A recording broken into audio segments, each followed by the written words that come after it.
Hello बच्चों, next हमारा topic है चार्ल्स लॉ। ठीक है, चार्ल्स लॉ सबसे पहले किसने दिया था? फ्रेंच के एक साइंटिस्ट ने दिया था। फ्रेंच साइंटिस्ट ने चार्ल्स लॉ दिया था और इनका नाम क्या था?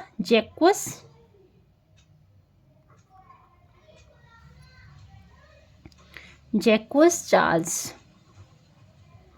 ठीक है, जैक्वस चार्ल्स नाम था इनका। तो सबसे पहले चार्ल्स लॉ किसने दिया था? एक फ्रेंच साइंटिस्ट थे जिनका नाम जैक्वस चार्ल्स था। और इसको एक्सटेंड किसने किया? बाद में एक्सटेंड किया Joseph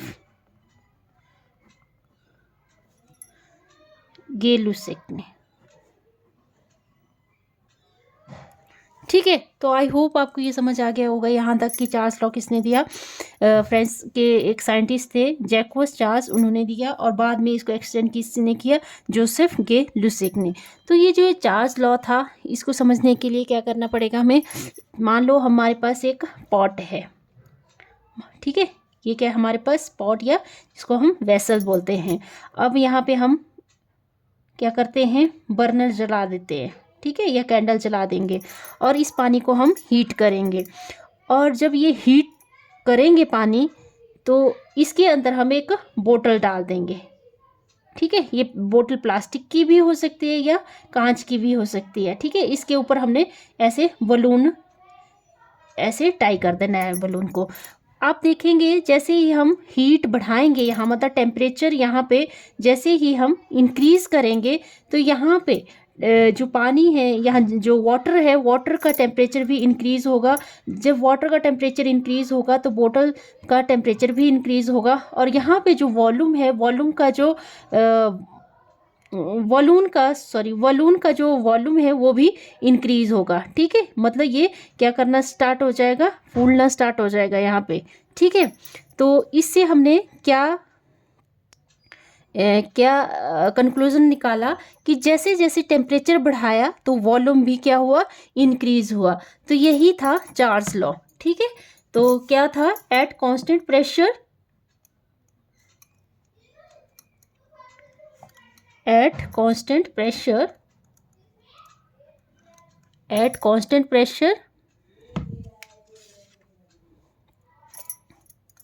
the volume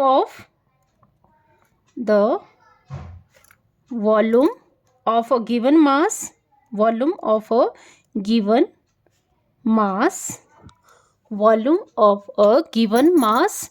of gas is directly proportional to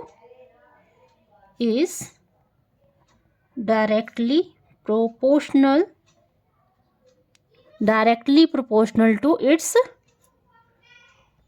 temperature. ठीक है, इन डिग्री केल्विन। ठीक है, वॉल्यूम क्या है? डायरेक्टली प्रोपोर्शनल है किसके? टेम्परेचर के, एट कांस्टेंट टेम्परेचर।